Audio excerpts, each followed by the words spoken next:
আপনারা জানেন যে আজকে সকালে একটি মর্মান্তিক দুর্ঘটনা ঘটেছে পেকুয়া উপজেলার টইটং এলাকায়, হাজিরবাজার এলাকায়। এখানে একটি ট্রাক একটি সিএনজিকে মুখোমুখি আঘাত করার পরে সেখানে তাৎক্ষণিকভাবে 5 জন আমাদের নাগরিক ইন্তেকাল করেছেন এবং আরও 3 জন আহত অবস্থায় আছেন। তারা সকলে এই হসপিটালে আছেন। 2 জনকে ইতিমধ্যে চকরিয়া হাসপাতালে পাঠানো হয়েছে চিকিৎসার জন্য।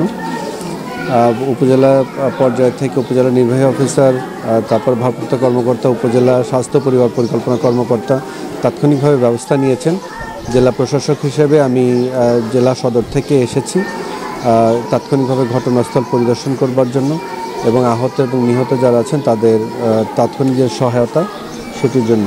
আমরা ইতিমধ্যে সরকারের পক্ষ থেকে যেই সহায়তা সেটি প্রদান করেছি। আমাদের আহত, নিহত এবং যারা চিকিৎসাধীন আছেন তাদের জন্য ইতিমধ্যে 2,05,000 টাকা প্রত্যেকে বিতরণ করা হয়েছে এবং আমরা যে সকল চিকিৎসার ব্যবস্থা নেওয়া হয়েছে এরপরও যদি উচ্চতর চিকিৎসার প্রয়োজন হয় আমরা তাৎক্ষণিকভাবে আমাদের সদর হাসপাতাল যেটি আছে কিংবা চট্টগ্রাম মেডিকেল কলেজ সেখানে স্থানান্তরের জন্য আমরা নির্দেশ দিয়েছি এবং তাৎক্ষণিকভাবে উপযুক্ত ব্যবস্থা আমাদের চিকিৎসকগণ যেভাবে মনে করবেন সেভাবেই আমরা তাদের পরামর্শ অনুযায়ী আমরা ব্যবস্থা নেব।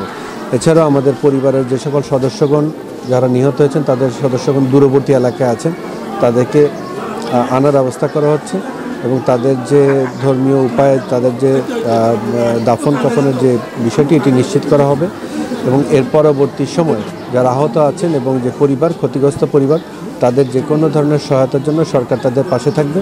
জেলা প্রশাসক হিসেবে সরকারের পক্ষ থেকে আমি আশ্বাস দিচ্ছি, পরিবার যেভাবে চাইবেন পরিবারের চাওয়ার ভিত্তিতে আমরা সেভাবে আইনানুগ ব্যবস্থা নেব।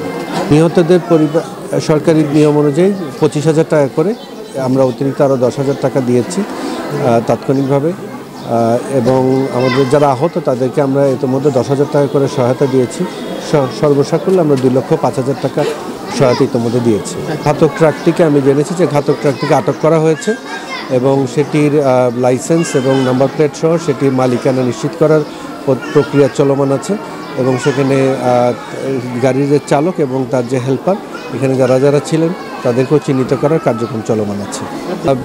আমার ওই জায়গাটিতে আমি আমাদের রোডস অ্যান্ড হাইওয়েজের এক্সিকিউটিভ ইঞ্জিনিয়ার সড়ক ও জনপথ বিভাগকে আমি নির্দেশ দিব ওখানে যদি প্রয়োজনীয় রোড সাইন প্রয়োজন হয় সেটি স্থাপন করা এবং অন্যান্য যে সকল সিগন্যাল মার্ক যেগুলো থাকার প্রয়োজন সেগুলো এখানে স্থাপন করা হবে। আর যদি প্রয়োজন হয় আমি আসলে ওই জায়গাটা দেখেই আসলে যারা সড়ক বিষয়ে বিশেষজ্ঞ তারাই আসলে সিদ্ধান্ত নিতে পারবে এই বিষয়ে। ধন্যবাদ। আপনি কি বাসার বাইরে স্বাস্থ্যসম্মত খাবার নিয়ে চিন্তিত? তাহলে আপনার জন্যই নিয়ে এসেছে হোটেল দি রহিম স্বাস্থ্যসম্মত খাবারের নিশ্চয়তা। হোটেল দি রহিম, আলহাজ কবির আহমদ চৌধুরীর বাজার, পেকুয়া, কক্সবাজার। ফোন 018311878770। পার্সেল যোগে যে কোনো অনুষ্ঠানের খাবার আর বিরিয়ানি পৌঁছে দেওয়া হয়।